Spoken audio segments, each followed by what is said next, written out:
on the legs of my chair. Good evening, everybody. If we could stand for the pledge.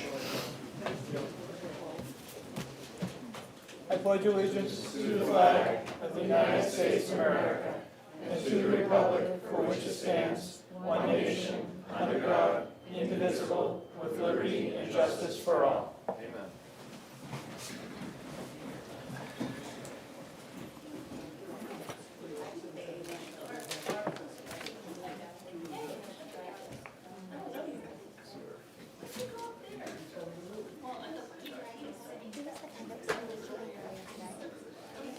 Did you already sign, Karen? I signed Karen.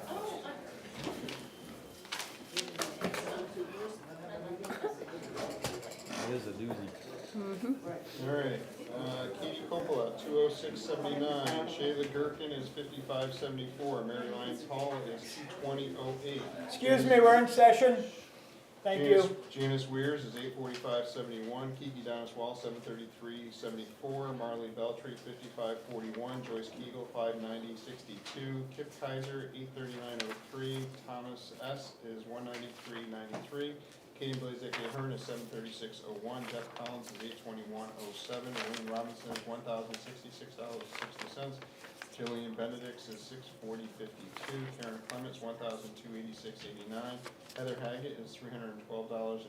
Tamara Peak is $776.45. Daphne Wass is $853.72.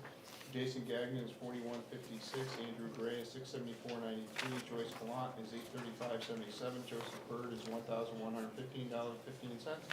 John Bryan is $663.34. Adnar Charnar is $307.61. Keith Culligan is $630.86. Alyssa Sanuski $602.24. Julie Labonte is $905.65. Timothy Labonte is $254.89. Barry Levine is $476.53. Nathan Richards is $861.72. Katrina Tennant, $869.40. Trevor Whitby is $733.77. Kendra Brackett is $583.65. Justin Doty is $891.34. Robert Gagnon is $1,237.35. Matt Kelly is $790.60. Robert McCon is $180.76. Christopher Larry is $1,462.40. John Ventura is $1,474.21. Jeremy Worcester is $390.94. Jared Bright Ward is $909.89. Total direct deposit, $27,129.71. We had 43 and a half hours of overtime in the PD, a couple of military obligations, 3 hours in the fire department, and a half hour in the highway department.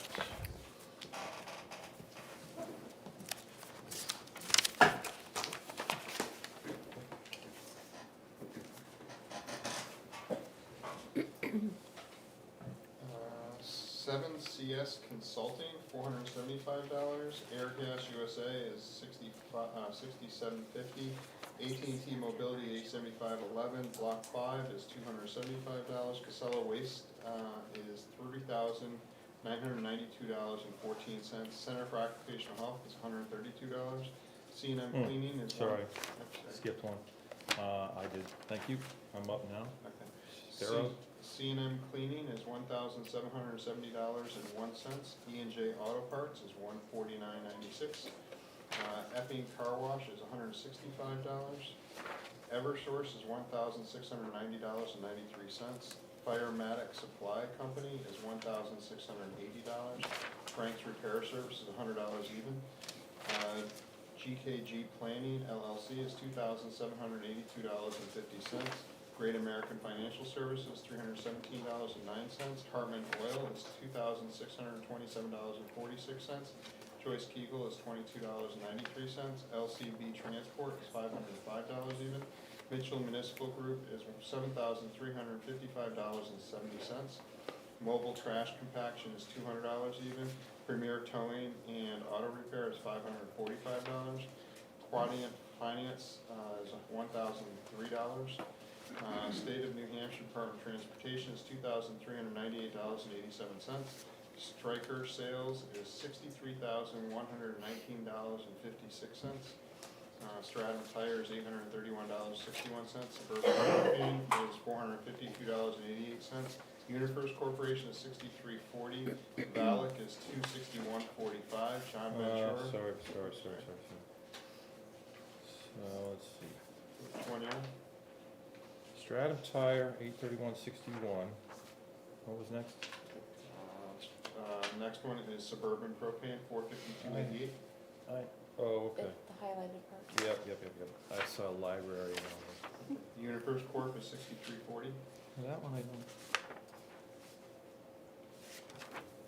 Next Is it one. under that valid one? Yes. Yes. Oh, okay. Flip 'em. Valak is 26145. John Ventura is $45 even. WB Mason is $200.74. Wicked Mojo is $10,794.79. Who's Wicked Mojo? That's the cameras at the fire station. Wicked Mojo, nice name. And Karen, what's the striker sales? That's the power Stretcher. load Oh, stretcher for the fire department. gotcha.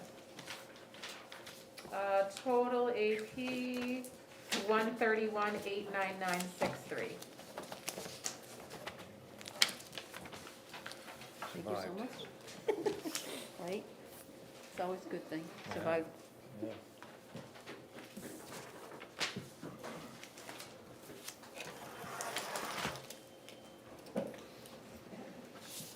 Thanks, Russ. All set? Thank you. You're welcome. Thank you. Good Need a luck. motion for John to I attend? do. Motion for John Morgan to attend remotely? Second. Moved and seconded, any discussion? All in favor? Jen? Aye. Bob? Aye. Aye. And I'm an aye. Motion for consent agenda? Yes. Second? Moved and seconded, any discussion on the consent agenda, which includes public minutes from 2/7, the recreation manifest, treasurer's report, and building permits. Jen? Aye. Bob? Aye. Russ? Aye. And I'm an aye. Oh, yeah, John? John abstains.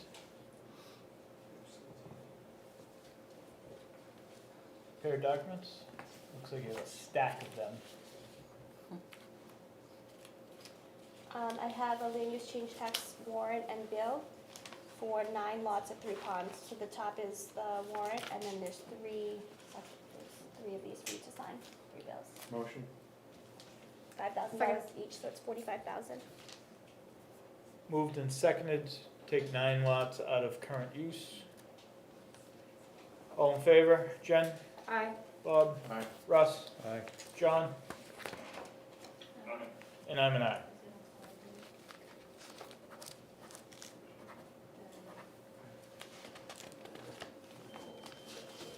Are there any left over there? We keep signing them. This is his last phase, right? All of phase 2. Last phase. Pretty interesting, have you driven through there? Not not all the way in the back. It's kind of cool driving through it, they still have a lot, some sections that it's Only kind of 3 cool to places. see all the new houses that are actually Yes. sold. So 4 total, 3 of those bills, and then the top warrant.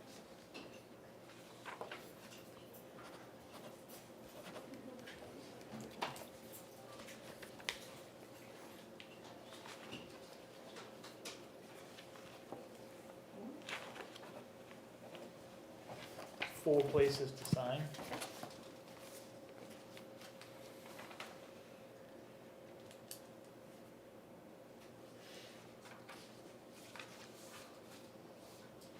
I'm gonna keep going, I'm gonna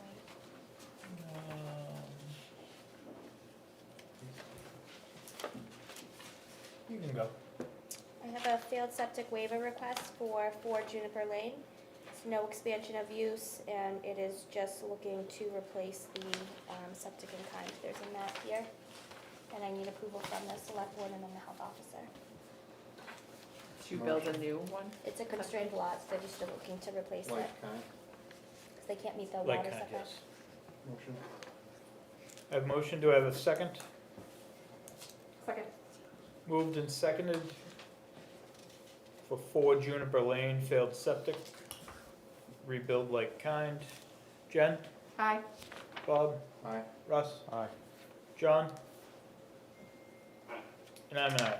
You just need my signature. Yes, And and Bob's. Bob's.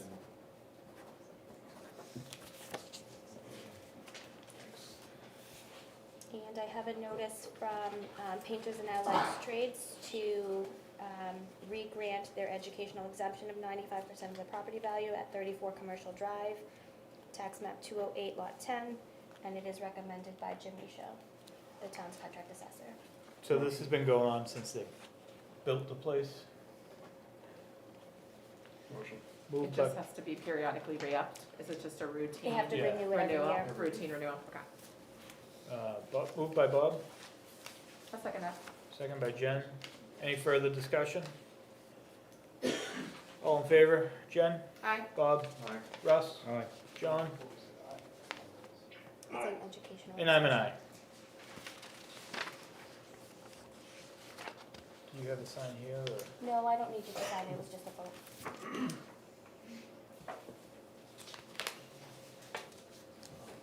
I guess I'm kind of new to this meeting. Are we allowed to ask questions why that septic failed? No. No. Okay. It's, Interesting. we don't know why it failed. Wouldn't it behoove us to understand why it failed before we say aye? Depends on what type of septic system it is. I agree. What type of septic system is it? It could be a stone and pipe, it could be the replacement like kind, so it's already been Do we want to know those approved. details before we say aye? The only, we have to approve the permits process when it's going through KIP, our building code This official, goes to Understood. SCCD. and then the Still state don't we- has to deal with that, so. Does the state identify root cause for failure? Why not? That would be a question to ask the state. As the health officer, I can tell you, all I do is basically get into making sure if they're replacing with like and kind, and it's not changing the footprint, they're not expanding it, then it's not a problem. Understood. However, if they install the same septic system and you don't know root cause, the same septic system could fail again in the future, correct? Yeah, there's only a few different types of systems out there, and Virosep tends to not have as long of a life expectancy as stone and pipe. And now, then I would ask the question, how old is the septic system? Let me move on. Yeah. Those are Juniper's questions, an older but I building. would think those would be questions we might ask prior to saying aye. So that's not part of the purview of the board is just to grant the approval to build the system that was approved by the state of New Hampshire. Okay. I, So that's the end of discussion, sir. Okay, thank you. All right. Dedication of the town report will be on 2/28. What's this? So the board has already discussed that Russ would be the liaison to emergency management. We had a meeting today, just sort of an after-action meeting with Chief Ventura, Chief Bird, Wayne Robinson, Andy Gray, Daphne, Russ, and I were there to discuss sort of a, We can't hear it back here, could you repeat that, Karen, please? Just talk to us, I'm like, turn the speakers on. just as a follow-up meeting after the Christmas Eve storm, to see if we can streamline communications some. So what we had sort of decided today is that Rick Murphy, Emergency Management Director, if he felt the need to open the EOC, he would reach out to Russ to get the authorization to open the EOC. Russ would contact myself, and then I would notify the 5 other members so that they could notify their staffs. Andy could clear the BRC and get it ready for the EOC to open. Daphne would post it on Facebook, and then I would change the audio attendant so that the citizens could be alerted that way. But what we'd be asking you here is to give Russ that authority to open the EOC without further action from a majority of the board. And basically be the triggering event that would then trigger the downstream communication. Okay, Motion. I'm comfortable with that. Moved, seconded by That's it, John. John. All in favor of allowing the EMD liaison to activate the EOC on the recommendation of the EOC director, or emergency management director? Jen? Aye. Bob? Aye. Russ? Abstain or? Well, it's the position, so Okay. whoever holds the liaison Right, right, right. position at that Okay. time would be the Okay, aye. John?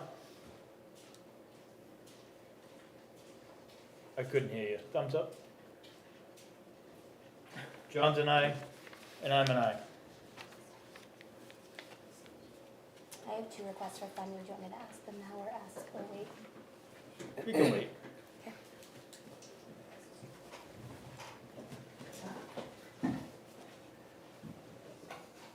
Whoa. I don't know how bright it is. I know, that part's the light. We're just starting.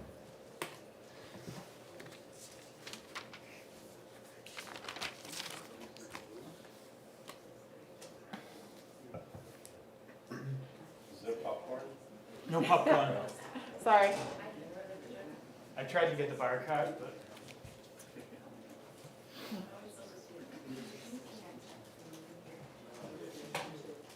Oh. You either have a lot or a little, so. Really dark or kind of dark? Really dark.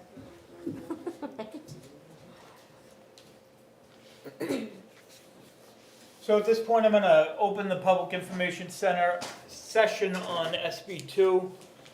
There was a little misinformation. The board already voted on putting it to the ballot. This is just a discussion on what it's about and information, so you would have some information on how you'd like to vote. By statute, it has to be done at the official balloting on Tuesday. And we're gonna go through something prepared by New Hampshire Municipals. It was a cross between DRA and New Hampshire Municipal. So it's information from Department of Revenue and New Hampshire Municipals. Sure.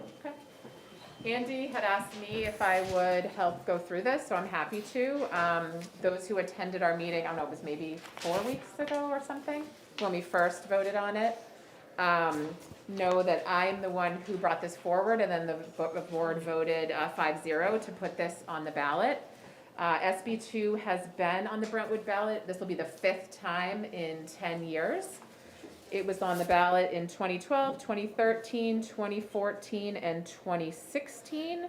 Narrowly failed on 3 out of the 4 of those, so there's been some interest in the past, but we've not seen it on the ballot since 2016. I elected to bring this forward just because of seeing some of the numbers that we've had at our Tuesday ballot sessions. Those numbers have progressively gone up. Our last March election, we had the highest ever attendance of almost 1,200 voters. So I thought it was a good time to petition those voters to see if they want to act as part of the legislative body, or whether they'd like to keep things how we have it now with town meeting. So what SB2 is, it was first passed by the New Hampshire legislature in 1995 and is officially called SB2. It's kind of the official language.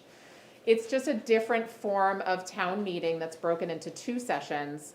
The first session would occur very similarly to what we now call town meeting, except it would be called deliberative session.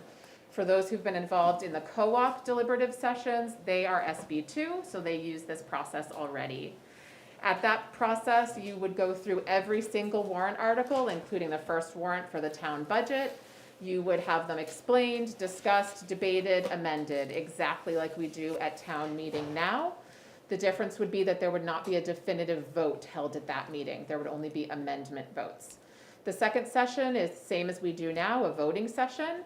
The only thing that would be different is instead of just voting on elected official positions, we would also vote on all warrant articles as well, rather than having them voted at town meeting. How does the town adopt SB2? We have to hold a public hearing, which we are doing right now, and answer questions. And then the exact wording that you see here is what you will see on Tuesday, March 14th at the bottom of your ballot.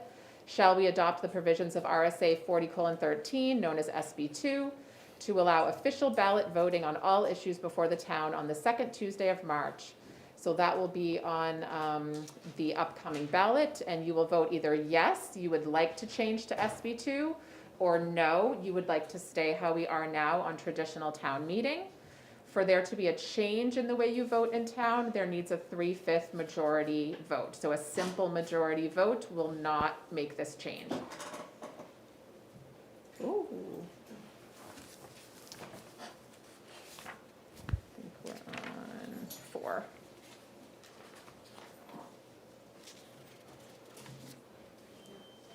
There you go. Excuse me, no one can see the slides, is that room like the flags of it, or it's against the wall we're sitting on, so it means nothing. I don't know if people want to move or. That's the only wall I can project it Yeah. to, so we'll Can post we this hand to this out? the website afterwards, Okay. but I have I- a couple copies too.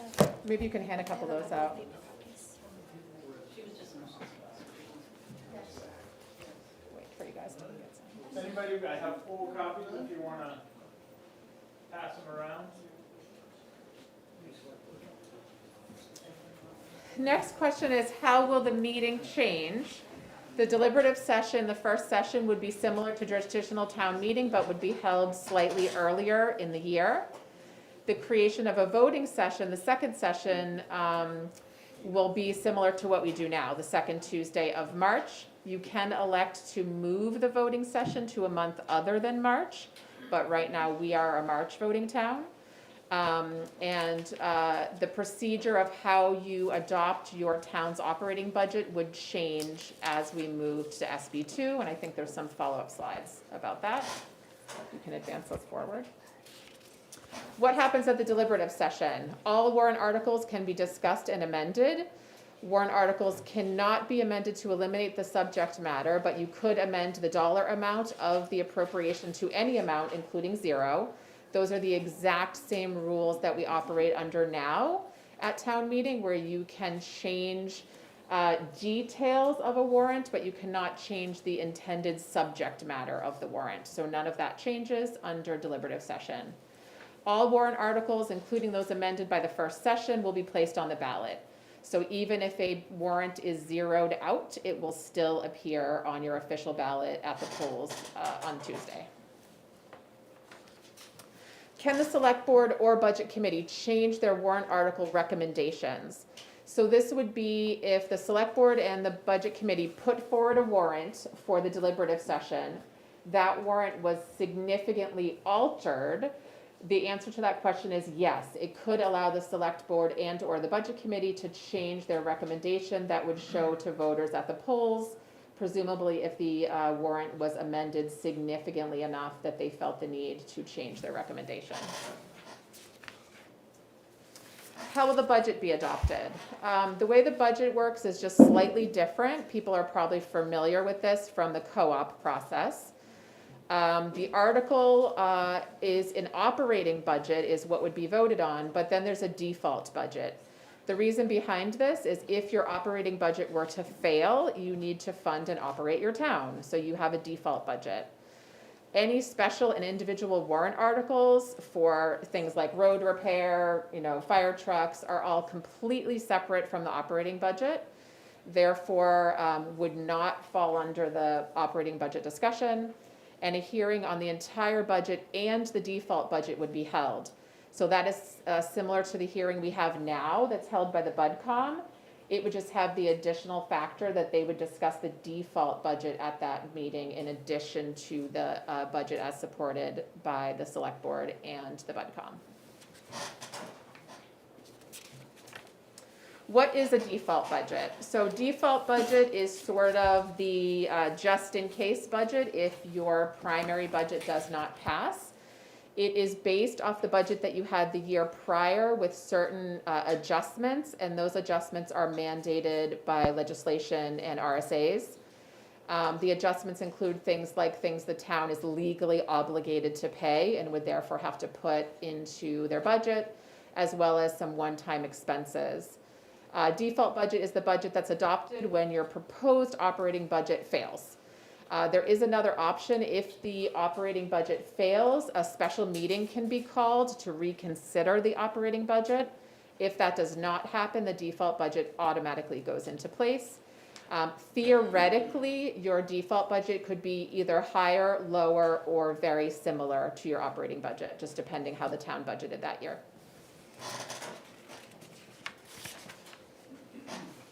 Who prepares the default budget? The default budget is prepared by the governing body of the town, cannot be altered by the town meeting. The default budget in our town would be prepared by the budget committee because our town has already voted to have a municipal budget committee. In towns that do not have a municipal budget committee, it would be prepared by the select board. So that process of budget making would not change in Brentwood if we went to SB2. What about reconsideration of special or individual warrant articles? Just like now, those warrant articles can be amended at deliberative session, but cannot be reconsidered after voting at the polls. Can petitioned articles be changed at the first session? So a petitioned article is something that's brought by voters. If at least 25 registered voters bring forward a petitioned warrant article, the select board is obligated to put that forward to the voters. Just like every other type of warrant article, those can be amended or modified within the rules of subject matter. However, you cannot introduce any new subject matter to a petitioned warrant article, and that's the same as now. When is the voting session? The voting session when you will vote on this particular question is Tuesday, March 14th, the same time you will vote on select board, library trustee, budcom openings, etc.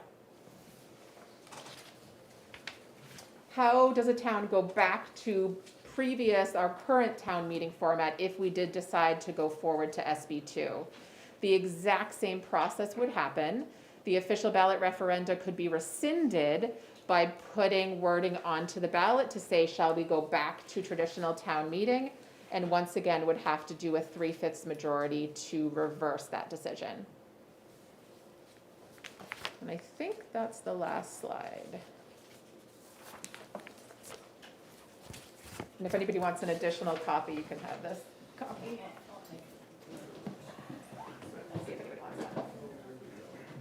So if anybody has questions, the select board does not have a position on this ballot item, but we're happy to answer questions about sort of technical aspects. Sure. How many of the select board members went to the deliberative session for the co-op budget? I don't know, I'd have to let them speak for themselves. I did not go this year. You did not go? Nope. Bob, I did not go. You did not go. Russ, did you go? No, I John, watched did you it. go? I can tell you that. I think it was 0. And I wonder why. And I wonder why you want to do this now. Because the participation of 23,000. Mr. Freer, was there a question, or are you gonna argue? Yeah, I want to know how many legislators. I think you got your answer. Was it none?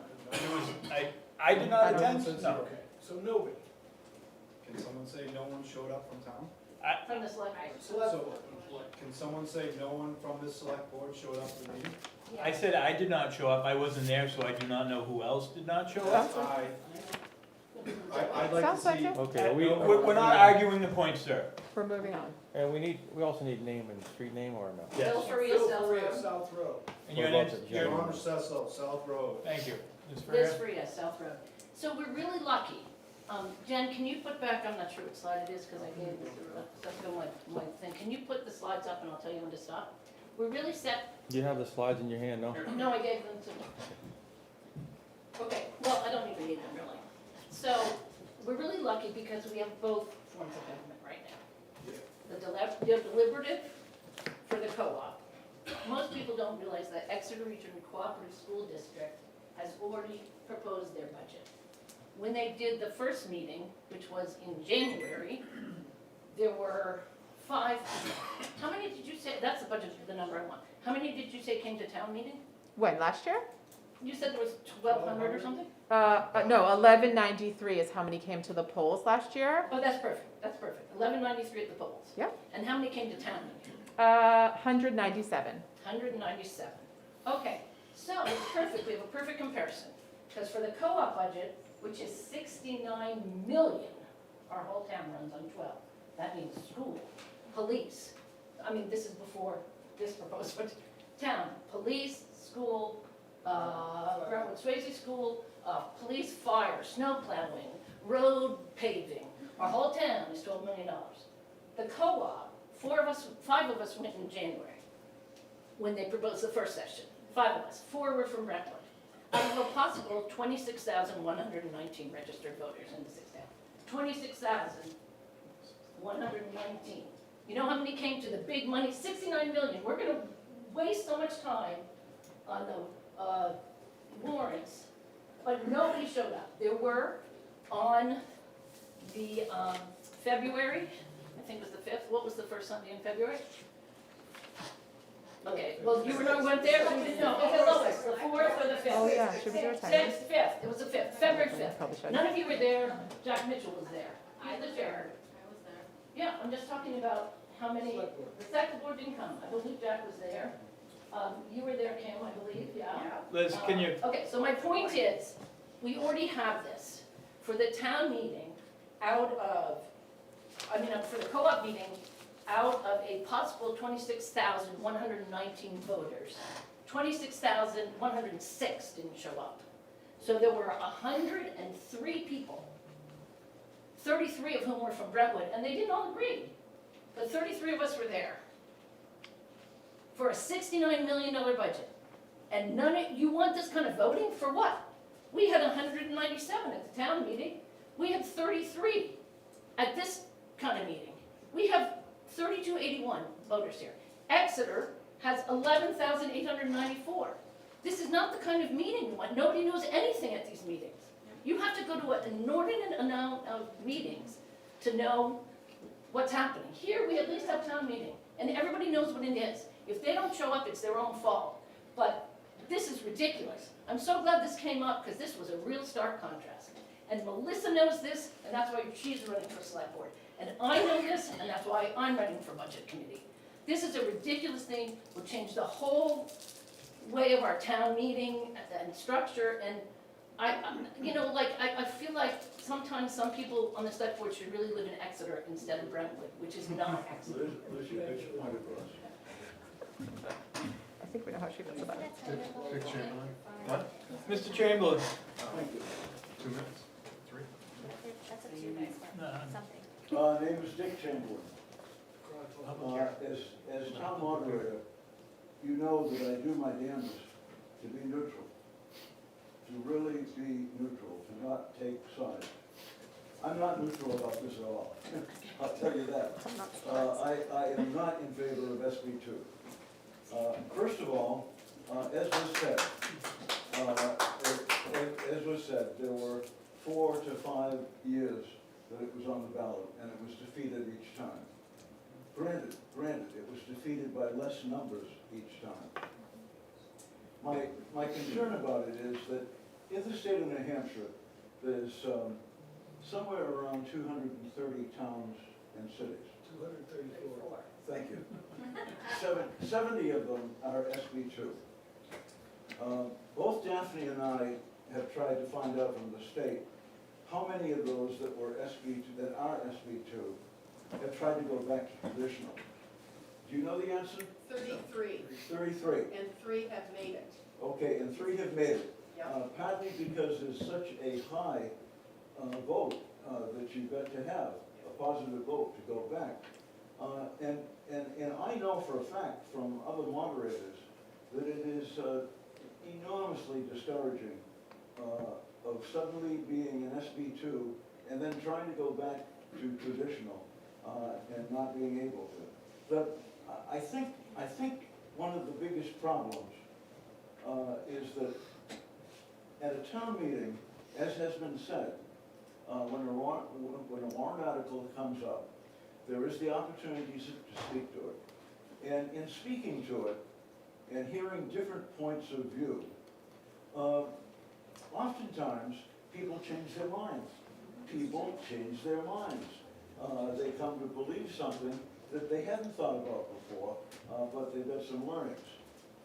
And of course that can still happen, as has been described up here, but it happens only for those that are at the deliberative SB2 session.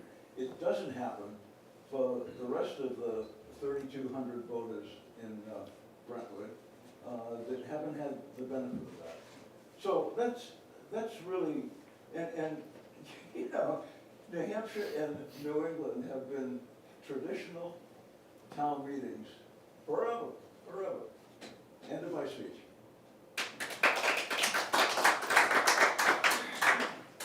Ward?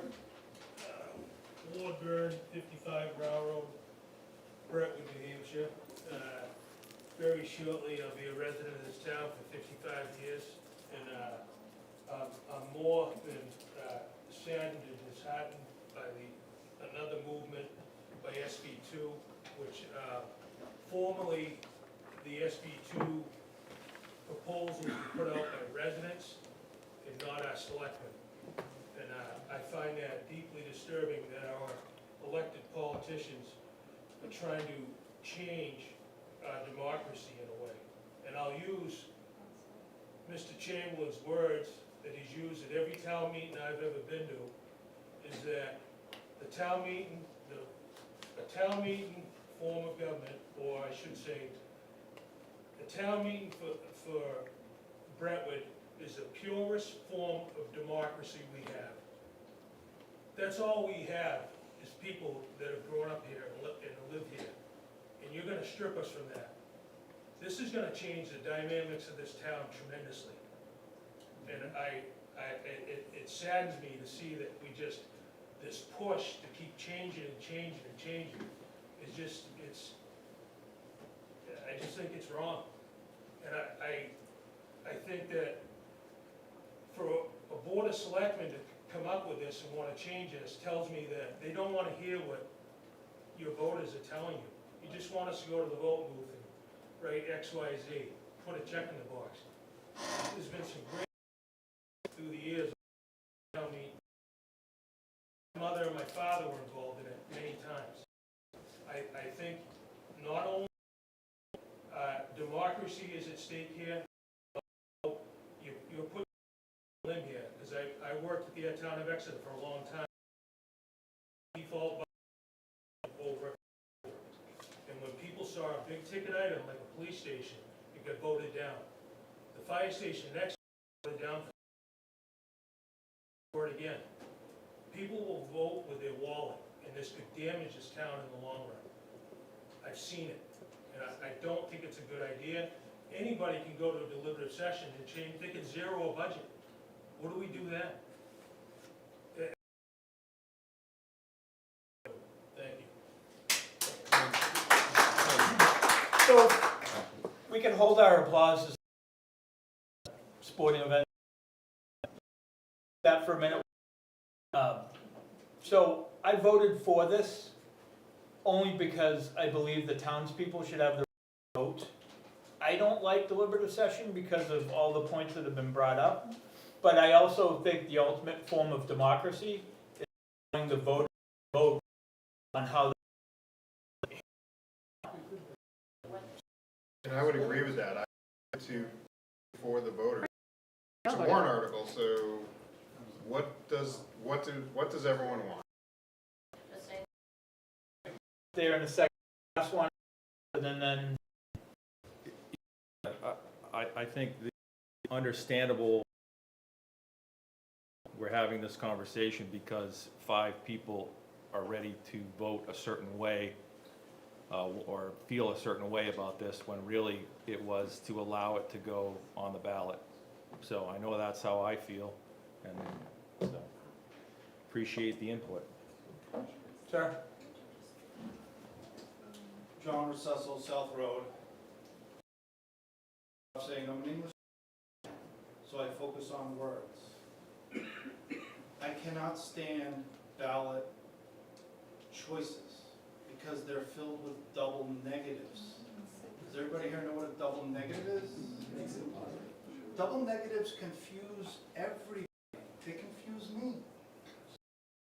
I think it's appropriate to go to the ballot. It should definitely go into a town hall for it, so the town understands what impact this may have down the road. If we wait till the ballot box, I guarantee you, the committee here is going to get what they want because of all those double negatives. I fought in the previous town I lived in to avoid double negatives because they were so confusing. And it wasn't just me, it was the conversations I had with people who left the ballot box saying, what did that question mean? So I am completely against sending this just to the ballot box. This should be a discussion for the town, and specifically for everybody to understand what the town wants, not what you want. It's what the town wants. So we have to be careful. We all know. And if you fight for this, the town doesn't want it, how does that make the committee look?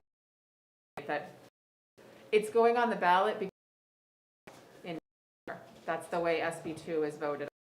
The select board does not suggest you vote one way or the other. It is up to each individual voter how they would like to vote. It is not up to either of us in any shape or form. It requires a 3 invited exact. Kim? Hi, Kim, Blue Street. So, one thing that I'm going to say against town meeting is the ability for the order of the warrant articles to be adjusted in which they are discussed and voted on and all of that. That families worry about babysitting, plan warrant articles, so I'm later in the day, so I'd have a babysitter then. And when it's moved up to the very beginning, that's unfair to families who have to plan exclusively for people to watch that. It's not just me, small in this town who have to specifically plan out who can help me with backup, watching my kids so I can go to a town meeting. I can't always 8 hours, 4 hours, 6 hours at a meeting. But not,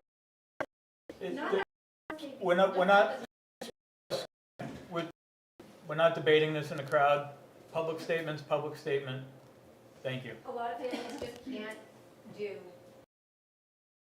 or a day, a full setting, even though it's. Bill? Bill Farina, South Road.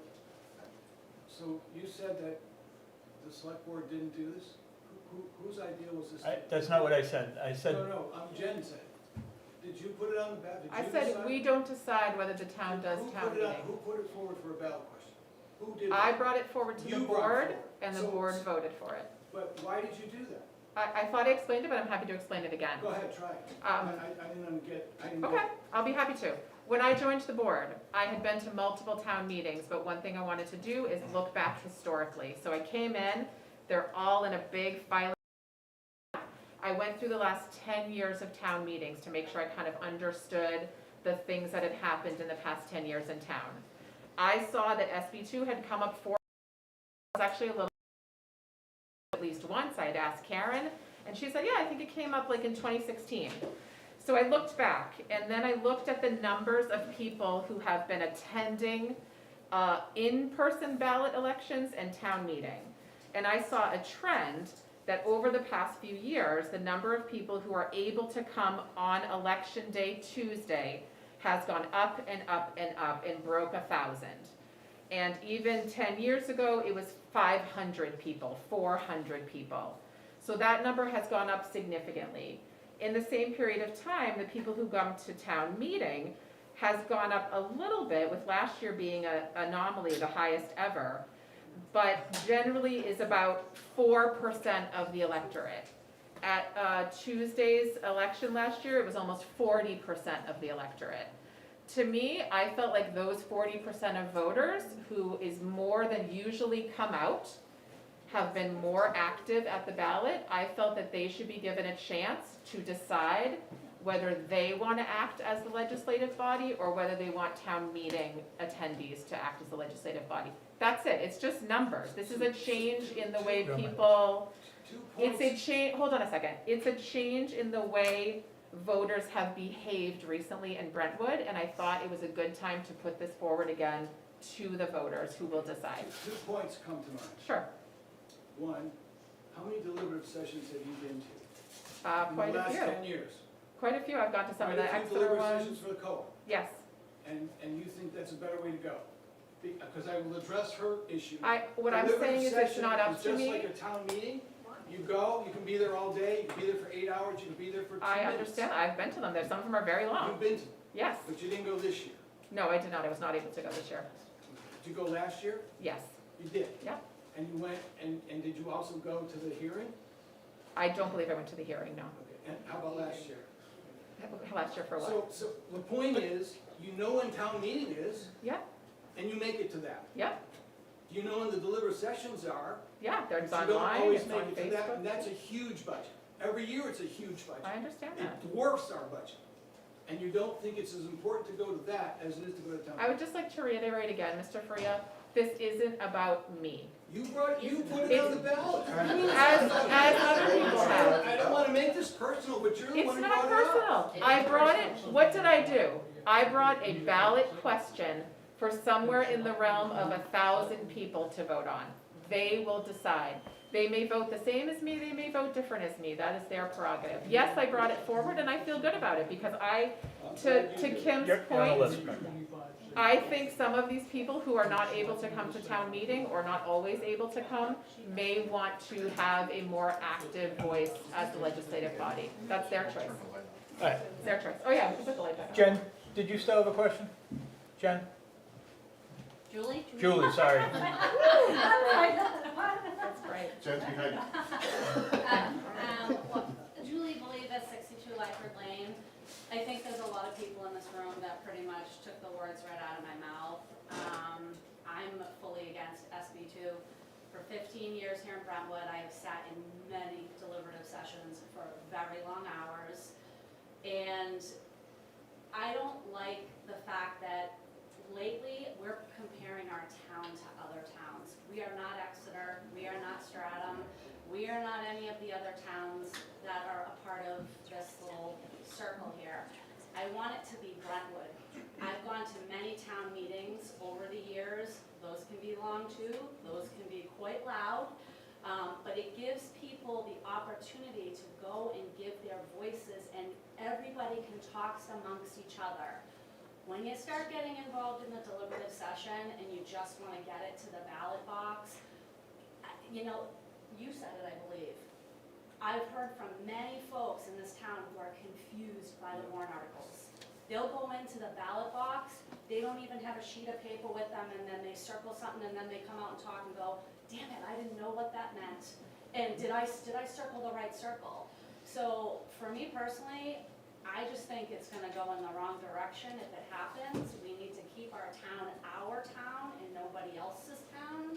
And I think that we need to keep the town meeting, so everybody that lives here, about 5,000 people now we have in this town, can make their way to a town meeting and actually see what it's all about.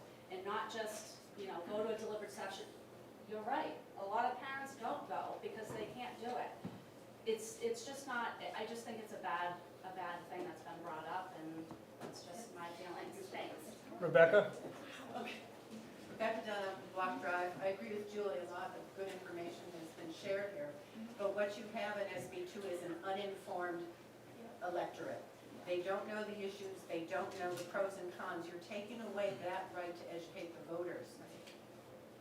Decisions shouldn't just be made on numbers. I know that's the majority wins an election, but there's a lot of education and deliberation and community spirit that happens during a town meeting, and you lose that completely. Going to the ballot box on March 14 is maybe a 20-minute commitment. I drive over there, I check in, I check off boxes, and I leave. What kind of citizenship is that? It's not a participatory democracy. I think it will lessen our town. Mr. Dunham? Bill Dunham, 9 Block Drive. This is the book by Rebecca Rule, moved and seconded.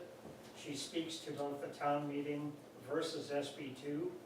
And this thing is jam-packed full of information. And one of the things that I think is noteworthy about it is that it looks at the outcomes after people have made a decision in their respective towns in the state of New Hampshire, what happened then? What happened as a result of SB2? What happened as a result of retaining the town meeting? Well, it's fascinating because the overwhelming message from this book, really there are two, and one of which Dick has already mentioned. That is that once you get into SB2, you don't ever go back to town meeting again. It is a rarity when that happens. So I think that everybody needs to be mindful of that. The second thing is that SB2, and again, all the people in all the towns, when they were questioned about this, they said that it is an ideal setup for special interest groups. Those people who want to ram something down the of the citizens of the town, the best way to do it is SB2, not the town meeting. So keep that in mind when you vote and when you start telling everybody what they perhaps ought to be voting for or against. Thank you. Lois? Lois, the Crawley Falls Road. Shortly, I'll be living in town 50 years. It kind of blew me away when I realized that. And when I moved here from North Jersey, metropolitan area, New York, the biggest thing that made my life was going to that town meeting, because that was democracy you got to say what was going on, you got to change your government. I didn't even know that existed until I moved here. And it has been, our town, it has been the nicest thing, and it's really real democracy. And like they were talking, everybody, I agree with most of what's been said here tonight, but like when you go into the ballot box, even with the planning board ones, unless, and I'm on everything, so I always knew what was going on. But if you go in there and you read that little paragraph, you have no idea, unless you've been to an actual town meeting where they talk it over and you see it, or you're on a committee. And then the rest of the town, they go into that ballot box, and that 2 sentences doesn't tell them enough to know anything. All they see are dollars and cents. Oh, I'm voting it down, or I'm, whatever. Or it doesn't matter, because they don't know. They're an uneducated voter. You go to the town meeting, you listen to other people, you hear all sides of the story, and you cast your ballot intelligently, and you have an intelligent, educated voter. Town meeting's a far better way to go, hands down. Anybody that hasn't spoken yet that wants to speak? Doug. Oh, I'm sorry, I didn't see you there, Doug. Well, stand a little taller. Okay, and I'm not gonna take a position on this. The question I have is, I haven't heard us. Doug, I know you're a legend, but just for the record, your name and street. Oh, Doug Kelly, Middle Road, Brentwood, New Hampshire. Been here for 42 years. So far, Ward's got the room beat. Okay, and my question to the board is, what I haven't heard a peep about here is any discussion about, is the school in this, out of this, and by whose determination? Swayze would go into I it. mean, they have their own. That's totally committee, separate. They They have have to that have their one, own warrant. yeah. So they don't have a warrant for that, right? Swayze would be separate, and they're not part of this, so the Swayze School Board would have to bring something forward if they wanted to be in SB2. Only school. Well, now, how are you gonna know when you look at the ballots, who's a Swayze? Nobody out there knows what the hell is going on with it. That's kind of the bottom line. Kind of the same way when you don't know the CMS. You have the CMS now, and you have the Swayze now, and you have the town now. How about EHS? Well, it gives each entity a chance to defend their budget and work for their budget. Now you can just spread it out like, okay, 2 million more here than there is over here, we'll level it out. One of the things that makes this town as popular as it is and as good as it is good schools. People buy houses here because it's a nice community, it's run the old-fashioned way, and good schools. Good schools cost money. You have to hire quality people. And they don't work for nothing any more than anybody here who works for free. Old people like me do, because you gotta have something to get out of the house. That's my point. No, Sir? Yes. Ridge Benton, 42 Three Ponds. My question is, are any of you aware of a comparative study that compares the rate of budget increase between the towns that are doing SB2 and the towns that are doing the old-fashioned town meeting? Because my suspicion is, after listening to some of these comments, that the 20-minute voter is easier to fool or easier to get to contribute more money to than the person who stays 8 hours at a town meeting. And it may affect the budgets and how the budgets grow. Are any of you aware of budget growth, comparing those two types of governance? I think it depends on the town, and if you heard Ward mentioned earlier that the opposite concept, that some towns go to the default budget every year, which would presumably in most cases be a little bit lower than your operating budget. So I think it depends on your electorate, what their mood is in terms of tax revenues. Well, that's my point, is that the towns that go to the default budgets, I'm suspecting are more the town meeting towns. Default budgets only exist in SB2 towns. Well, we voted for, we've gone to default budgets here. We've been offered No, default. no, we don't have that ability. Oh, for co-op, yes, because they are SB2, that's absolutely correct. Liz, I'll get to you in a second. Yep, thanks. Town meetings are rarely 8 hours. Well, right. Yeah. I'm trying to exactly make a point. So, to answer your question, I don't have an answer. I work for an SB2 town, and I know 5 years they were in default budget. The last 2 years, they've approved their budget. So nobody's really compiled that kind of data. There could be. Liz, I'll get to you. There's other people that haven't talked yet. Ma'am in the back. Laura Hasha, Mohawk Lane. Just a couple points really brief. We have a 400-year tradition of doing this, and it sounds like you guys are doing this like a month's notice. It hasn't been a lot of education. I haven't seen anything on your Facebook page. I haven't seen it, you haven't put a lot of information out to educate people on this. So you're taking 400 years of tradition and you're just kind of ramming it through. And people have already voted down 4 times. So at what point do you acknowledge, people have said, no, we don't want this? And you're going to keep bringing it back and keep bringing it back. It sounds like, Jen, because you want it. And what bothers me is I've been in these meetings, and this select board changed when people could ask questions during meetings. So you don't have public participation already until after you voted. So you already don't want to hear what we say. One of the select board said, why do you have to have people here? They're basically we're annoying you. And I get the feeling that you're putting this through because this is just another way for you to have control. And it's troubling. It's really, really troubling. I want to speak back to that Sure. and just say again, I will have one vote on March 14th. But you put it up there. This is your baby. You put it up there. I You just have put to it forward educate because people. I thought, looking at the turnout numbers, that there might be people who come out who might be in favor of SB2. If it fails, it fails. We stay as we are. But that'll It be- is that'll be the totally, fifth time it is it not up to me. Right, It's but up that'll to be the the fifth time electorate. it fails. So then what? You put it again because you notice trends again? It has not been on our ballot in 6-7 years, so I thought it was time. We've had a lot of growth in Brentwood. Right. We've had some change. I thought it was time I to guess put if it you up. felt We'll passionate see about what this, happens on I March wish- 14th. I wish you had put information out for the voters. I don't ahead feel of time. particularly passionate about it. I want the town to make a But they decision. can't make a decision if they aren't informed. It's up to the voters, and that's part of why this is being recorded, and we are having a public hearing, so people can form their own opinions. It's not up to me. Tonight is the informational session. That's the point of tonight. This is a small group, right? Right. That's why we had a communication committee. Why didn't it go out? Why is it on your website? Why is it not Because out? tonight is the informational setting. After tonight is when it will go out. I didn't even know this was an informational setting.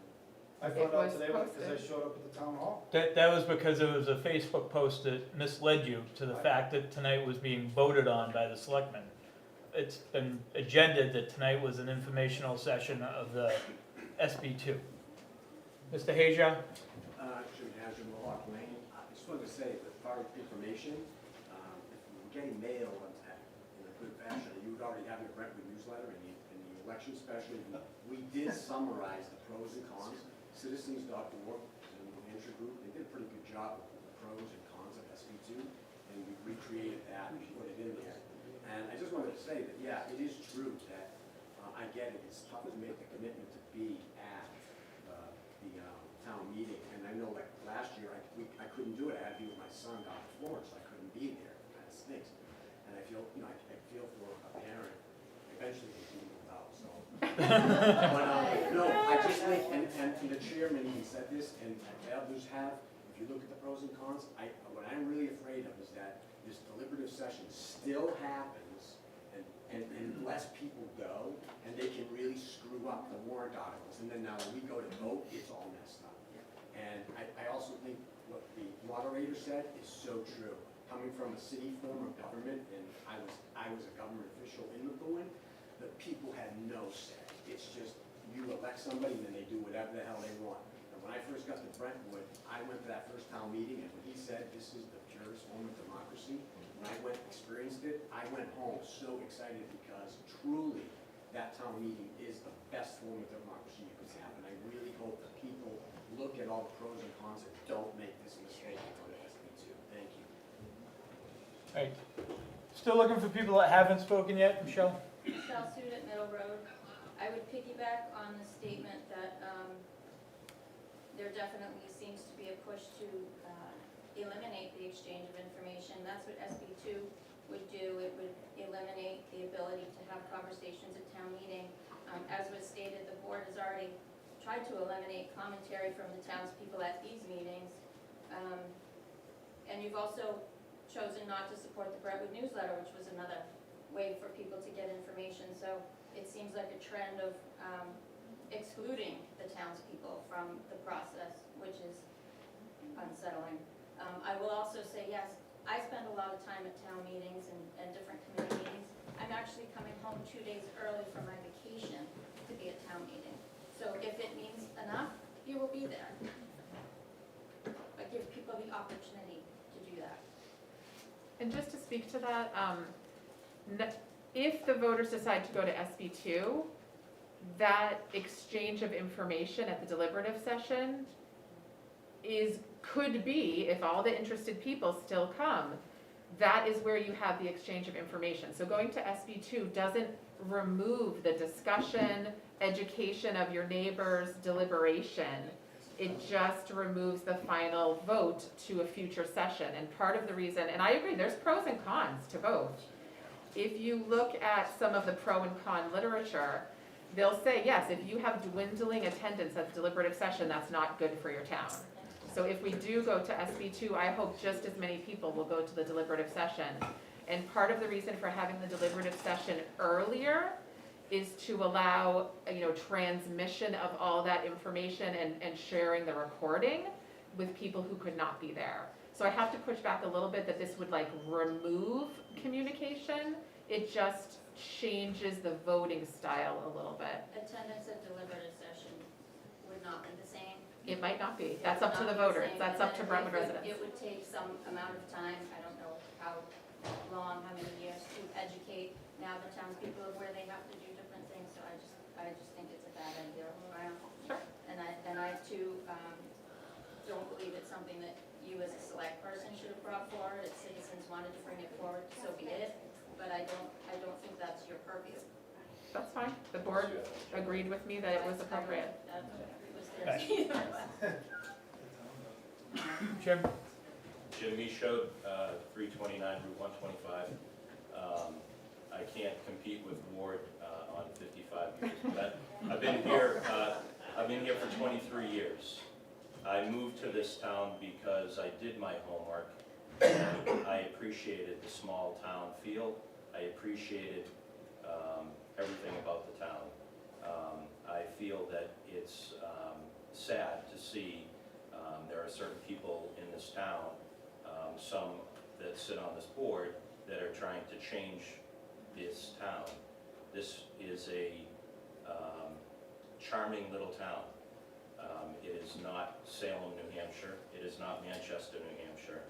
And I think it's a shame that we'd be going again away from town meetings, which have worked, by the way, for 400+ years. So personally, I think there's an agenda behind this, and it's just ironic that your name matches is in the agenda, but that's okay. Oh, Jen, okay, Yeah. funny. So that's all. Hey, Told joke now. ma'am on the end behind Lois, I'm sorry. Susan Benton, 42 Ponds. I've been here in this town for 23 years, and I just want to say the timing of this is so bad for the townspeople, and I feel like it's deliberative in that, in a way, I'm reiterating what Michelle said and some others have said. You took around, you defunded the Brentwood newsletter, and that was such a source of information for all of us townspeople. I am one who goes into the ballot box, and I struggle with some of those warrant articles, and the Brentwood newsletter was so informative, so you've taken that away, and that was just recently in January, and now you brought this up, it's gonna go on the ballot within a month, and the townspeople have no idea what SB2 is.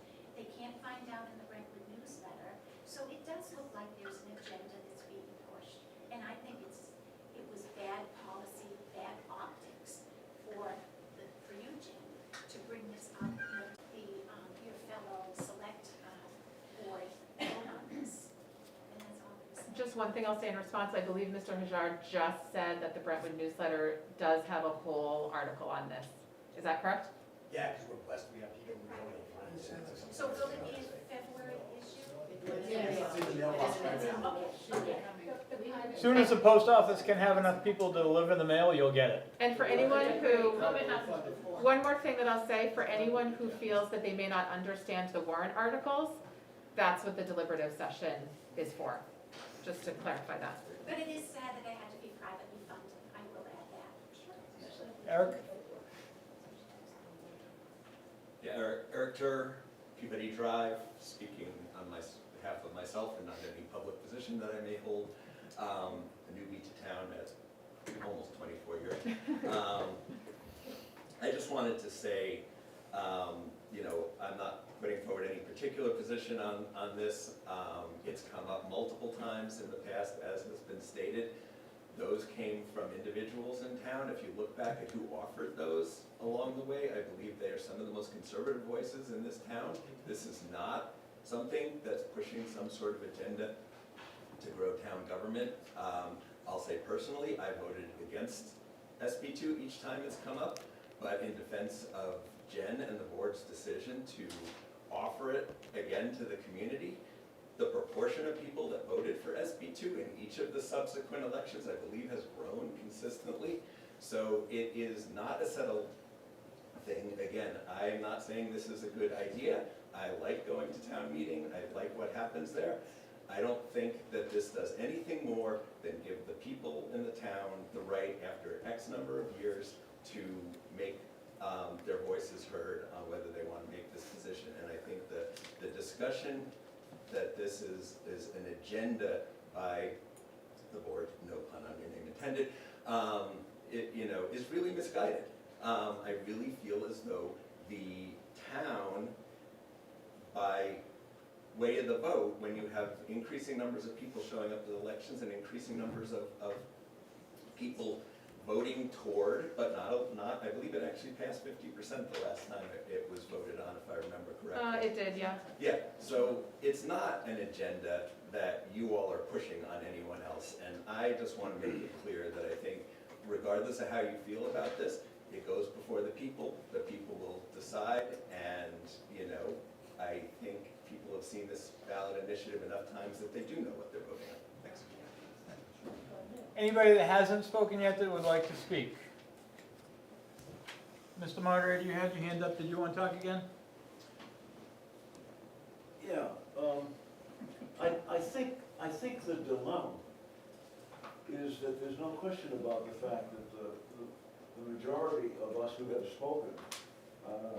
spoken in favor of the traditional style. But we're not, except for however the Brentwood newsletter article about this reads,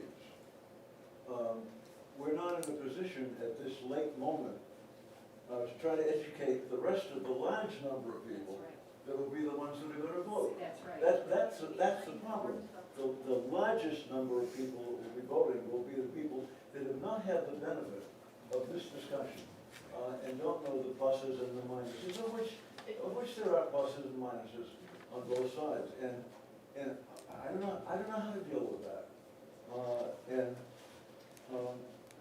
I am a little discouraged at the moment, thinking about the fact that the larger number of people may be the ones that vote this time, and we'll end up with SB 2. End of speech. Lois?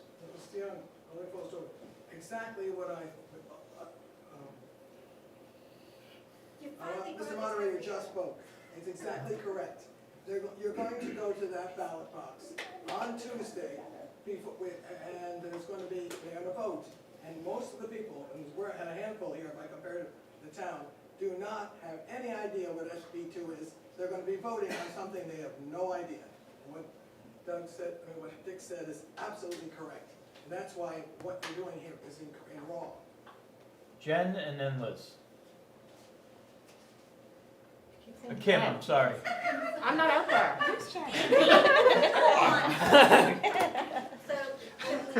Too many names.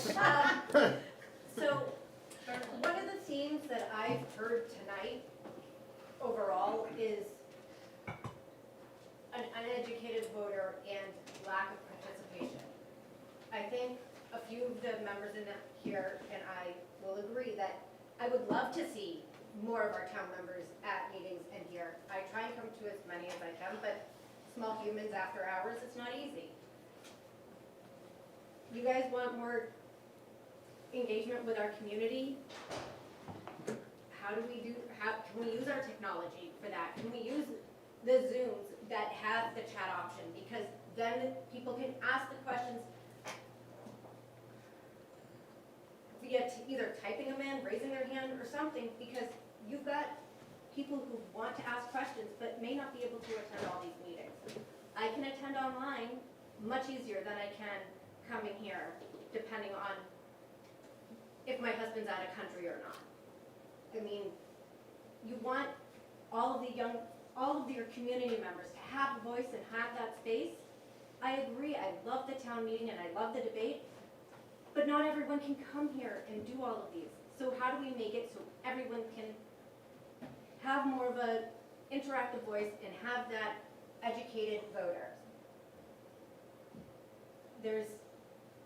How do we get more of our members here? How do you get more town members here?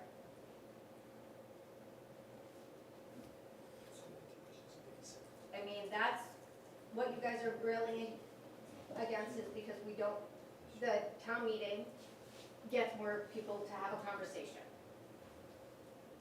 How do we get people here before that? So they are educated on what's coming up. Liz? Okay, I'd like to. I told her she was next. You told me I was next, that's okay, I know I talked. I'll check her at home. I would like to address this gentleman's concern. We don't need to go back all those years because Exeter wipes us out. They have almost 12,000 voters, we have just a little over 3. So on the co-op budget, which is 6 towns, we don't have a chance. So the deliberative for the cooperative is in the middle of high school budget. The SAU 16 is that administrative unit for a whole board. The co-op, Exeter Union Cooperative School Board, is just the middle and high school, and SST and out of that. Swayze has like a $6 million budget. The town, what's your town budget this year? 5 and plus. 5 to 6. Okay, so the whole town, everything is 12. The co-op, which is the middle and the high school, and we have no say over it, is $69 million proposed. In the last 10 years, they've lost 23% of their students, built a new big huge addition, and the price tag has gone up from 49 million to 69 million. 20 million in 10 years, losing 700 kids. We don't have a chance. Bill? What I was gonna say, mostly to address Kim's concerns, but you can go to town meeting, because you know when it's gonna be. but you can go to the deliberative session, because you know when that's gonna be. And you won't get any more people going. Bill, can you just talk this way? You won't get more people going to one or the other. At town meeting, you have an opportunity to discuss every budget. You have an opportunity to hear what people are proposing that they spend your tax money on. At the deliberative session, as my wife just pointed out, we're outnumbered by a huge amount. And yet, even though we're outnumbered, Brentwood still sends more people than anybody else. And just to clarify, Anybody else. this And you know it doesn't deliberative- make it a difference. Bill, Because this there's deliberative 23,000 session, voters and there's only, what, 4,000? you guys are talking about the co-op. This That's- deliberative That's session. SB2. That's The SB2. reason I bring up the Right. co-op is it's SB2. Right. That's what we're going towards. That's what you have proposed to go on the This- ballot for this year. This deliberative SB2 is session what you though, proposed. yes, correct, but it doesn't involve any other towns. This is Brentwood only. Exactly. It's much What we have different, to look forward to. it's much different from the What we have to co-op. look at as an example of what SB2 happens is the co-op. That's what we can look at. It's an example of And if you SB2, do that correct. here, that's what's gonna happen here. It's a different group I of don't people. understand why you Okay, don't we don't put need to- Brentwood into Exeter. That's not what I'm doing. Okay, Okay. Okay. Melissa? Hi, Melissa Litchfield. I got her name right. Good job. Good job. So I have a question for you, Andy, as the chair. It's a genuine question, so it's not, I know that it's been a little rough tonight. But tonight's a public hearing, right? And I believe it's by RSA.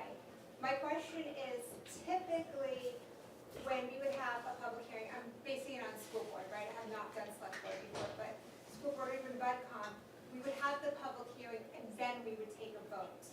And I'm curious, why is it different with this? Is that based on RSA, or why did the select board why did you choose to have a vote? I don't know if it was 4 weeks ago, I honestly don't know the date. And then have a public hearing.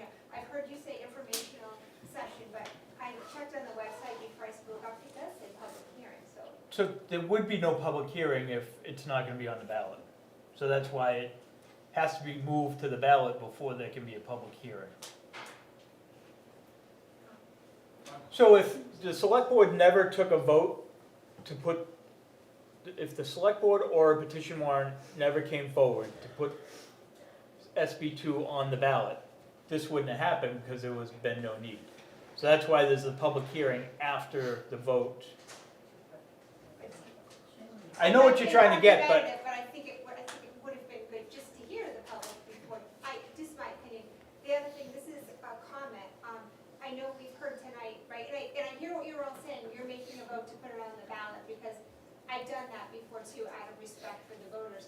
But there were also times when I was on the board so many years, different boards, that maybe something came forward, and I said, let's bring it to the voters. It went to the voters, they said no, and the same exact proposal came back the next year, and I'm like, that's offensive. You know, let's fine tune it, and then we'll bring it back to the voters. My concern tonight is, I personally feel as though this is kind of being sold as a public service, right? That we're putting it out there for the voters so that they can decide. And I hear people saying, well, maybe the select board should have been the ones to put it forward. I get what you're saying, but that being said, it didn't have to come forward by the select board. It could have come forward by a warrant petition.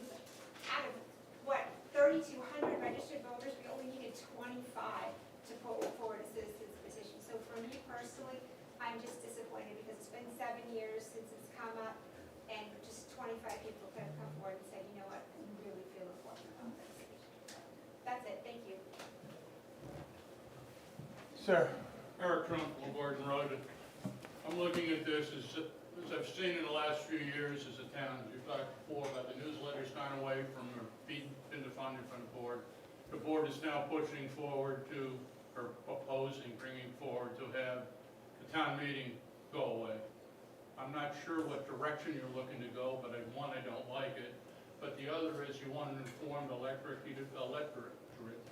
It doesn't get any better than town meeting. If people aren't informed now with what goes on for town meeting and they can ask questions and talk to people versus going into a ballot box, trying to make a decision on what few words are written there, they're not going to be informed.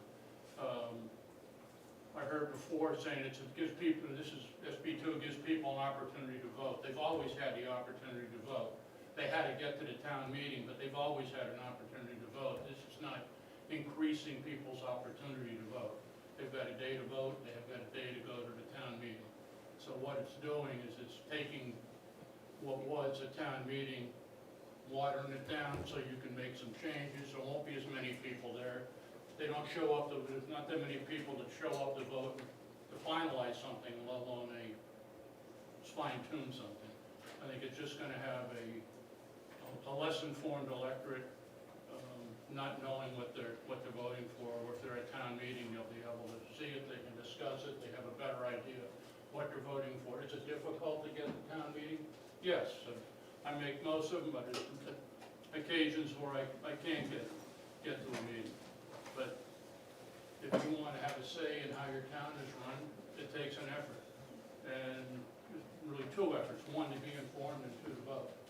And I think we should keep the meeting, and I just don't like the direction I see the town going, where the town was funding the vehicle to get the information out to the voters, and now the town is basically proposing to take the deliberative session away from the voters.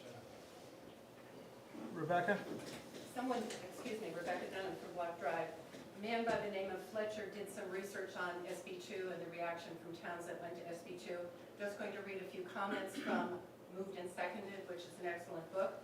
Candy reported that the final votes only increased by a tiny %, but that SB2 had increased their meeting costs fourfold and caused many other problems. Rye said that SB2 was the worst thing that happened to Rye, and then went on to say SB2 is easy to vote in, but almost impossible to vote out. Plasto said that their attendance has not gone up, usually just town officials plus 5 or fewer public, often the spouses of the town officials. Merrimack reported that the most common voter complaint was that, quote, a small number of people controlled the ballot. In other words, that small group which attends the deliberative session. That's from Rebecca Rule, one of the experts on town meeting. Board? Board Burn, Railroad Burn. 55 years. Yep, 55.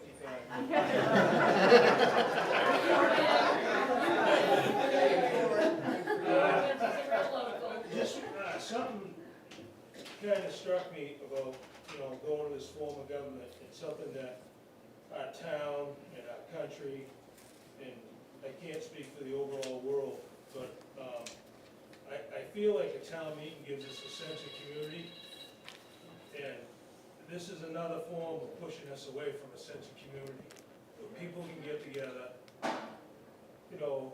Republican, Democrat, Independent, and have a moderated discussion on topics at hand, and come to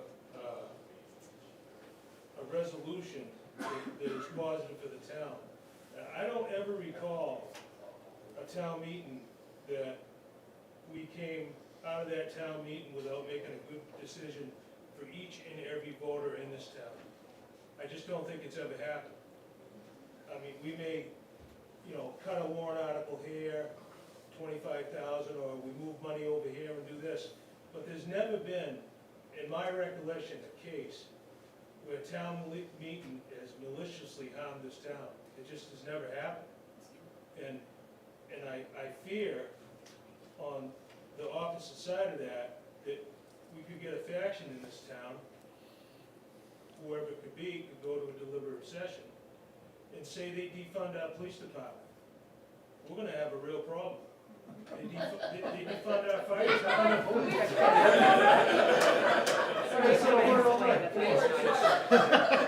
That's a serious topic in this country. We already tried that, it didn't work. It is a serious topic in this country, of people talking of defunding police departments, or they defund the fire department, or the highway department.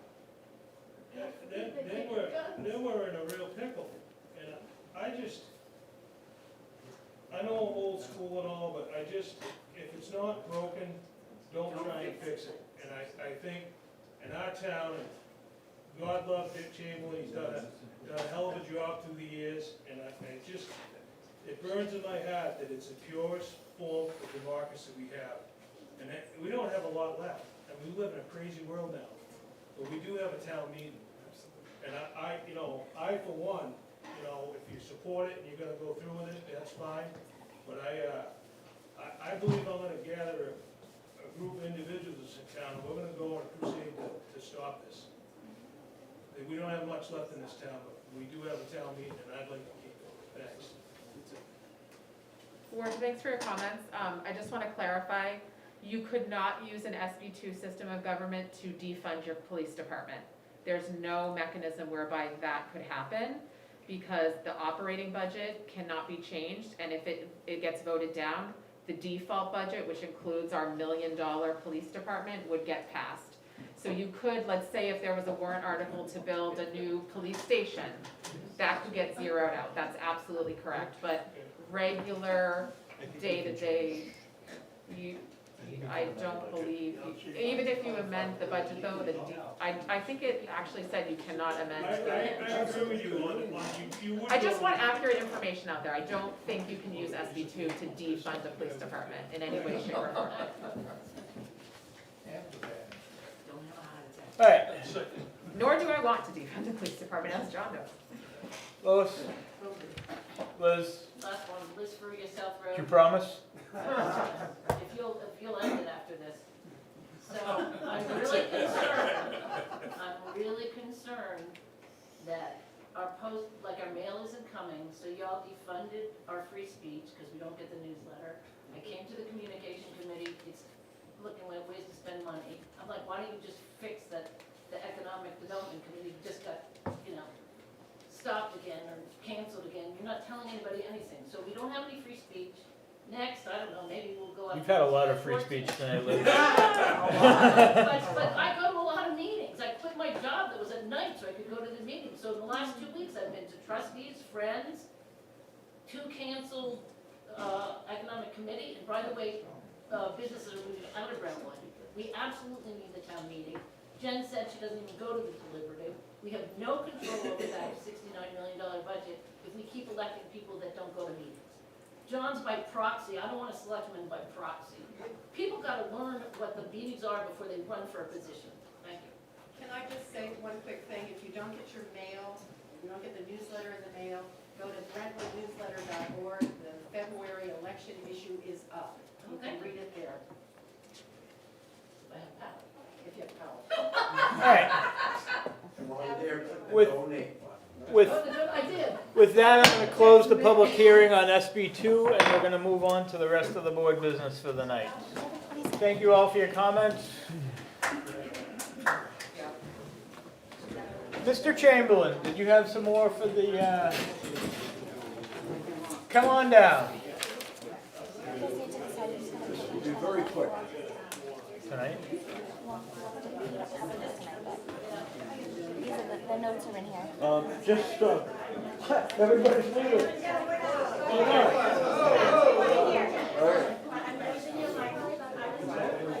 I'll wait a minute. All right, we still have board business going on. If you're gonna have a discussion, go in the hallway, please.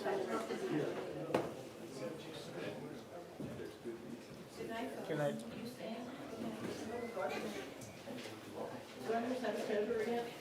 I think it's worth noting that time after time in these Okay. meetings, we have complaints about people can't hear, and then those same people are talking when other people are talking. So I think nobody talks during the meeting is the best policy until they're called. We try. Okay, part of my role as town moderator is to help shepherd the warrant articles through, all 20 of them this time, at town meeting. And my approach to that is that I wait until the select board determines what the warrant articles will be. Then I wait a little bit longer for them to write a paragraph or so of explanation beside each warrant article, which they make use of at the meeting. And I read that, and then I look at what I don't understand, what I have questions about, because I don't want to be moderating the meeting if I don't have a clear understanding of what's going on with the warrant article. And so then I wait and I come here to the select board and to yourselves, and I ask whatever questions I might have. I have very few questions right now. This will not be a long meeting at all. There are 6 of the 20 warrant articles that deal with exemptions. Okay, and I understand that, I know what an exemption is. Here's my question. If I was in the audience, and I saw that there was gonna be an exemption that I'd vote on, or in this case, six exemptions, my first question would be, how much less money is that gonna be for the town when those exemptions are given? And how much more is it gonna cost me as a taxpayer? And so I think the select board needs to be ready at the town meeting to give some kind of response to that, as to what an exemption would cost the town, if it's at all possible. So unfortunately, until people apply for it, we won't know what the anticipated revenue loss is, Okay. because we have no idea how many people are gonna apply.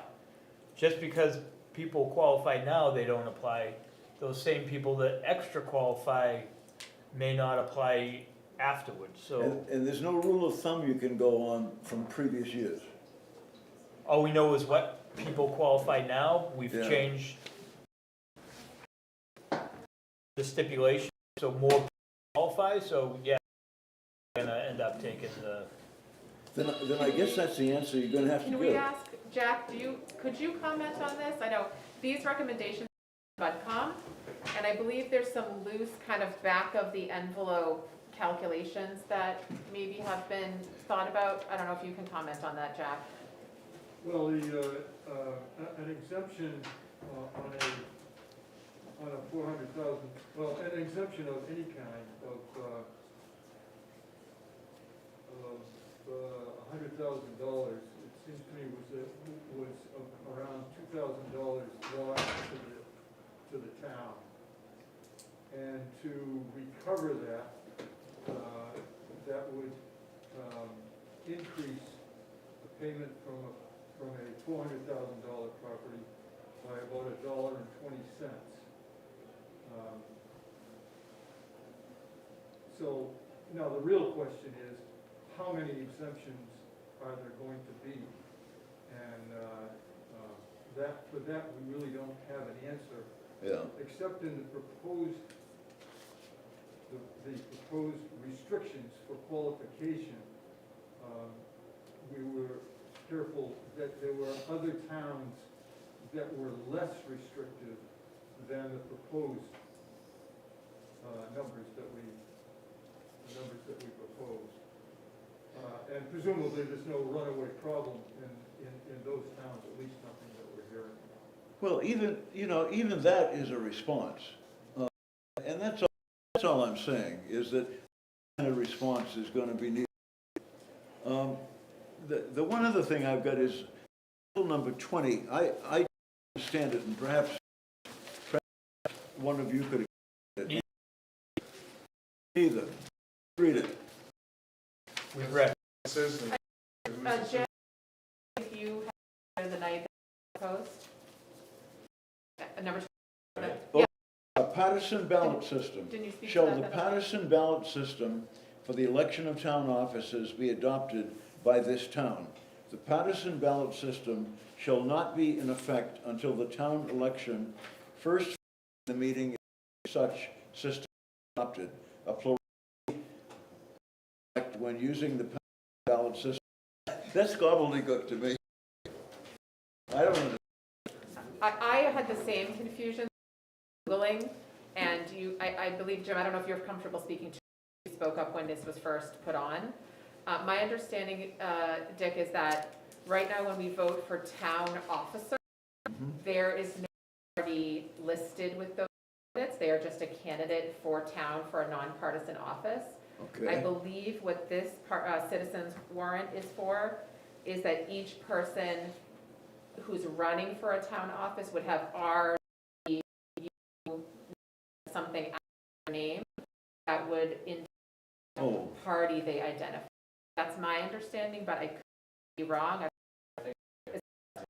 Well, if Party. you probably ought to one I assume that people, 25 people is for be there to speak to. Okay. Citizens weren't. Okay, okay. But yeah, we were confused as well on the board until, so I had to Yeah. Google it a little bit. Yeah, I don't have anything else. Those are the only questions I had as I looked. I mean, it's pretty straightforward. And I think the solar one, we knew about, was it $84,000 in value range? It's like $80 per. But overall, it was like 84 grand, the whole. But then the only other issue that was added onto that one, which is citizens petition, is they put for, so it's kind of says adopt solar exemption, but it's actually kind of,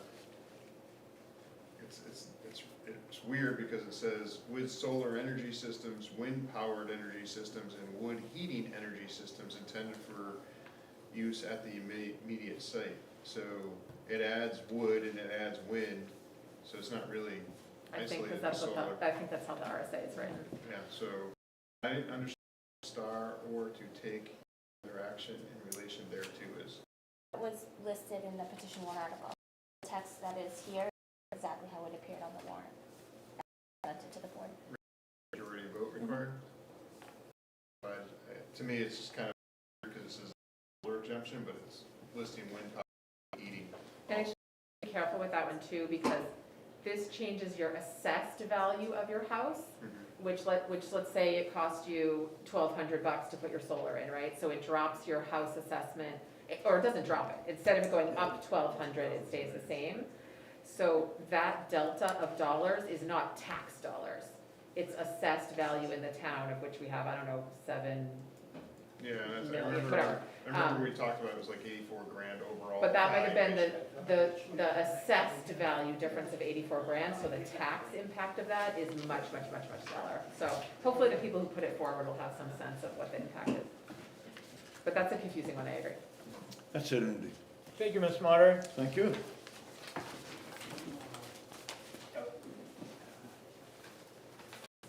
Jay?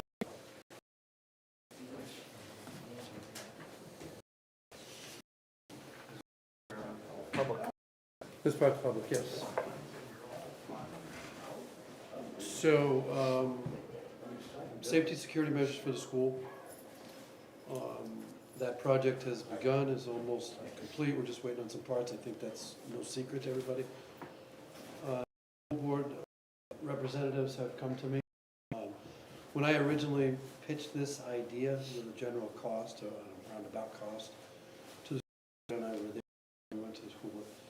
And I had suggested at the time that the police department had some impact fees and would contribute some of those impact fees. The schools could meet this for that donation, if you will, towards the project. What I'm asking the board to adopt is to spend $10 of police impact fees towards the completion of that project or the project where they are in billing, because it all went through the school. But that's what I'm asking the board to adopt. Do you have that wiggle room in your impact fees? I do. That's enough other things that I had allocated. About allocating remaining funds. I think I have 6,000 and change in there right now. And they don't, but they're not using their impact fees, right? My understanding is they're going to use their impact fees as well. Some of their impact fees. I'm not sure. That's not for us to Between debate. them and their lawyer? Yeah. I know that that's an option that's being explored from the school. That's. Our people say we can use it for that, then And we can, did you check? And says it's a go. If you're comfortable. John, is that a motion? Yep. I'll second that. moved and seconded. Any further discussion to spend $10,000 from the police impact fees towards the security and communication upgrade at Swayze School? Jen? Aye. Did you have anything you want to say? I was gonna say, I'm just concerned about the budgeting issues that they had at the school.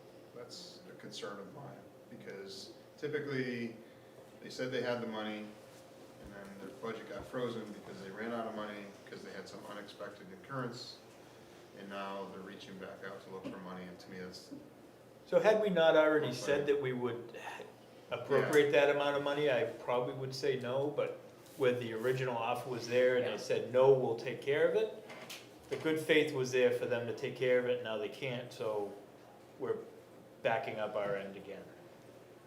That's the only reason why I'm gonna vote for this.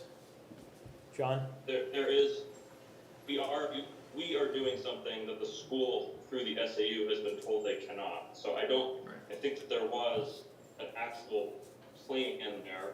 They had the resources, it was responsibly done, but legal kind of nixed it at the last minute. I don't wanna throw the school board under the, like they had a good plan, and they had the money. It's just, we're able to use impact fees, they're not able to use their impact fees for this.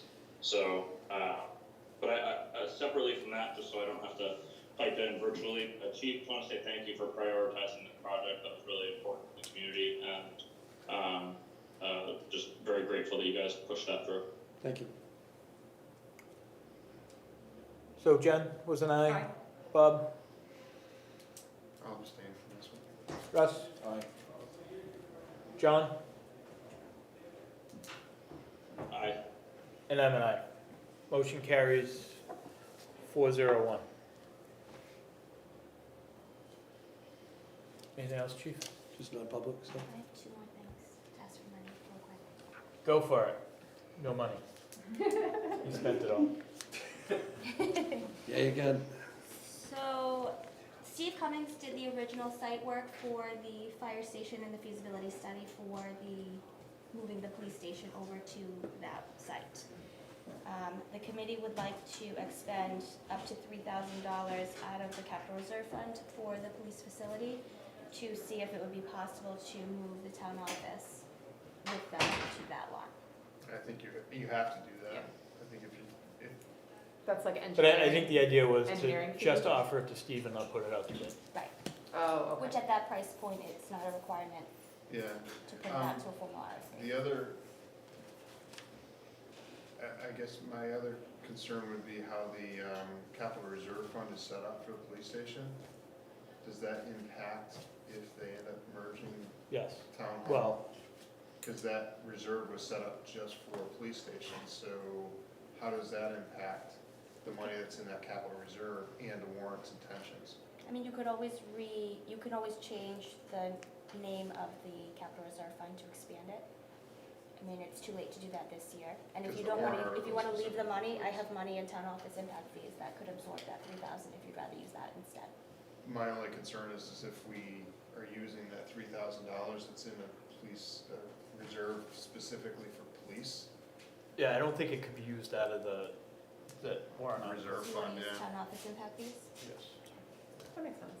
I mean, it's like, it technically involves the police, but not It's only. not, because Yeah. now we're expanding that Sure. scope That's because of, reasonable. I'll make a motion for it to come out of the impact fees. Do I have a second?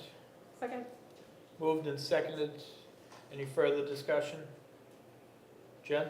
Aye. Bob? Aye. Russ? Aye. John? Aye. John's an aye. And I'm an aye.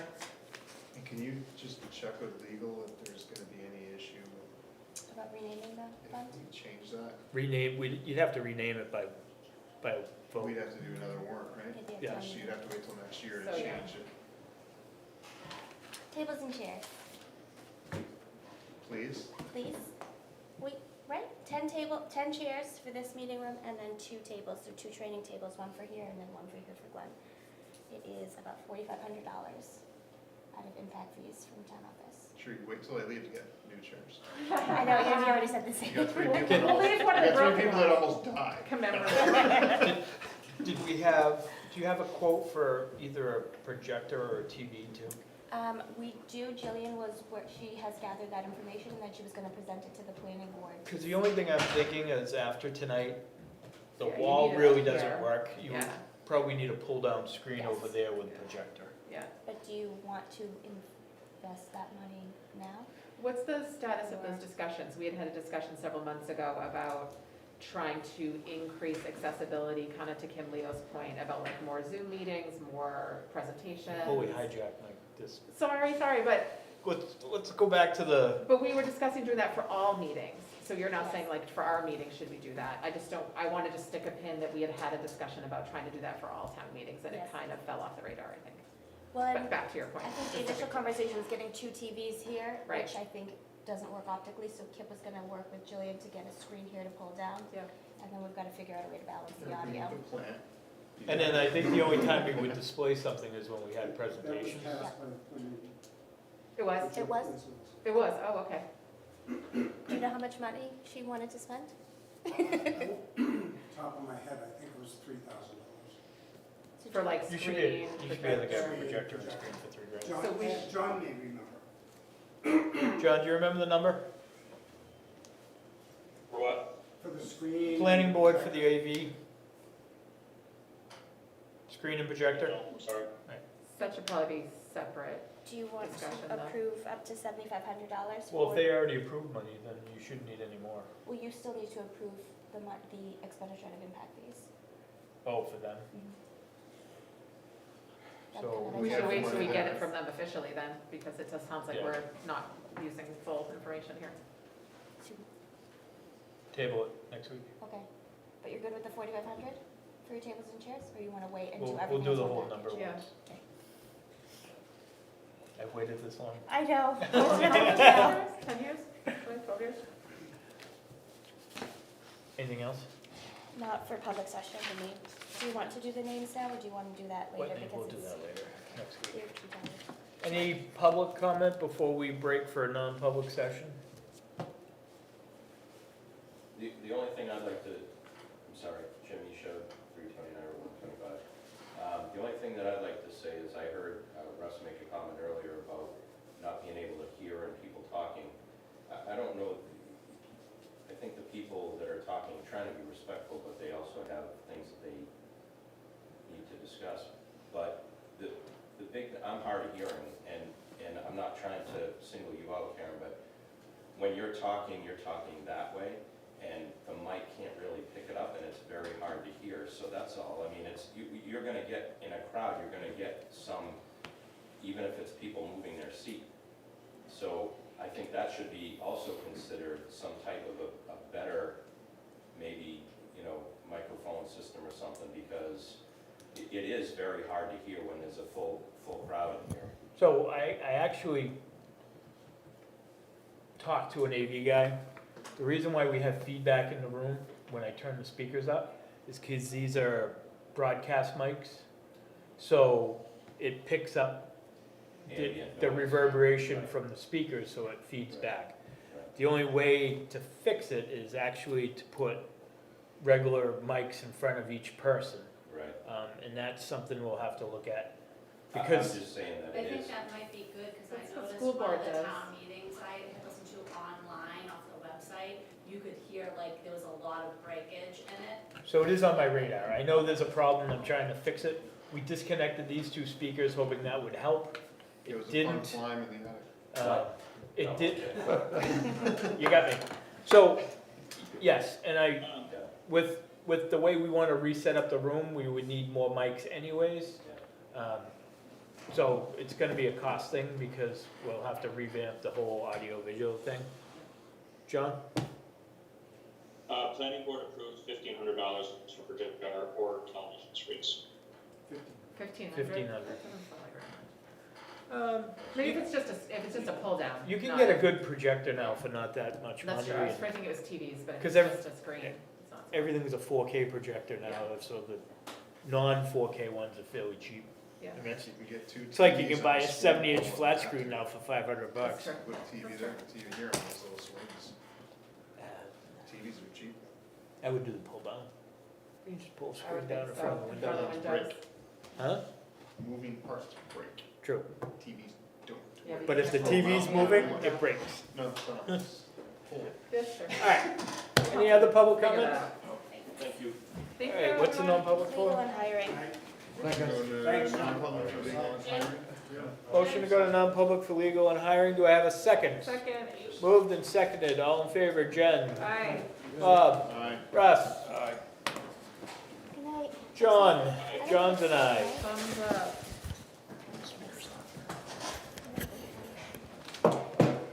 We're not Good coming back night. to the public. Everybody,